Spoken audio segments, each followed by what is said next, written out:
বিগত বছরের তুলনায় এই বছরের 6 মাসে মেক্সিকোতে বাংলাদেশ থেকে রপ্তানি বেড়েছে $90 মিলিয়ন।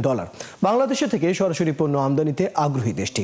মেক্সিকোর স্থানীয় সময় মঙ্গলবার রাতে এক অনুষ্ঠানে এমন তথ্য দেন দেশটির নিযুক্ত বাংলাদেশের রাষ্ট্রদূত মুশফিকুল ফজল আনসারি। তিনি আরও জানান, দ্রুত সময়ের মধ্যে বাংলাদেশে কনসুলেট সেবা চালু করতে চায় মেক্সিকো।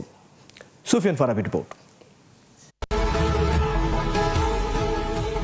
সরকারি আমন্ত্রণে বাংলাদেশ ন্যাশনাল ডিফেন্স কলেজের উচ্চ পর্যায়ের প্রতিনিধি দল সফর করছেন মেক্সিকো।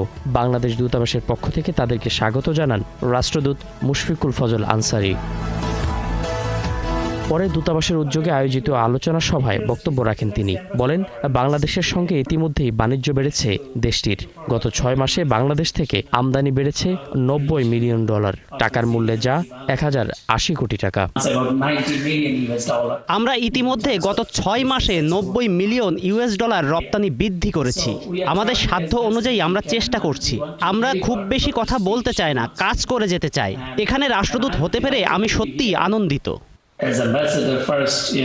দেশটিকে বিপুল সম্ভাবনাময় উল্লেখ করে তিনি বলেন, 2026 সালে বাংলাদেশে কনসুলেট সেবা চালু করতে পারে মেক্সিকো। সে দেশের পক্ষ থেকে এমন আশ্বাস মিলেছে।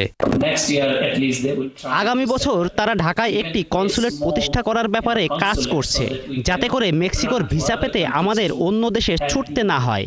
আমরা এ বিষয়ে কাজ করছি। এখানে সত্যিই অনেক সম্ভাবনা আছে।